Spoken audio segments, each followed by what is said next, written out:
Usa ang patay samtang ubay-ubay usab ang nakaangkon og mga minor injuries sa linog nga miresulta sa pagkahugno sa pipila ka mga establishment. Kini human masinati ganyan buntag ang 6.6 magnitude nga linog sa lalawigan sa Masbate. Nasinati usab sa Kabisayan ang pagtayog sa maong linog. Ang dugang detalye sa report ni Femery Dumabo. Ang 6.6 magnitude nga linog nga nabatyagan sa Bicol Region o ubang parte sa Kabisayan, ilabi na sa lalawigan ug syudad sa Masbate pasado alas 8 kaganyang buntag.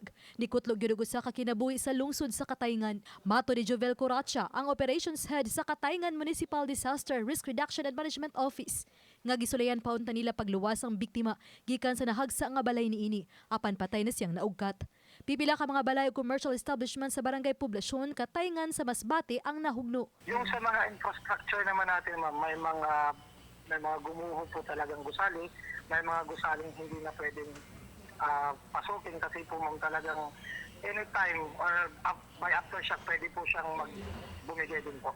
Nang liki usab ang mga dan, lakip na ang parte sa pantalan. Nay mga mulupyo ang nakaangkod og minor injuries. Sa pakiginabi sa GMAR TV Balitang Bisdak, gitugan ni Coracha nga naalang sa open space o sa gawas sa mga panimay ang sagad sa mga mulupyo. Sukad ka ganiyang buntag, moabot na sa 20 ngadto sa 30 ka mga kusog-kusog nga aftershocks ang ilang nasinati. Yung mga tao po natin, ma'am, yung mga tao is hindi po muna bumalik sa bahay po nila, ma'am. Kasi maya-maya po may aftershocks pa po kami nararamdaman dito, ma'am. Suma pa, usa kini sa labing kusog nga linog nga nabatyagan sa Masbate. Ang Katayngan grabe nga napektuhan sa linog. Apektado usab ang mga silingang lungsod sa Palanas, Placer, Esperanza ug PUV Corpus. Uban ni Cleofer Lumayag, ako si Femery Dumabok. Balitang Bisdak.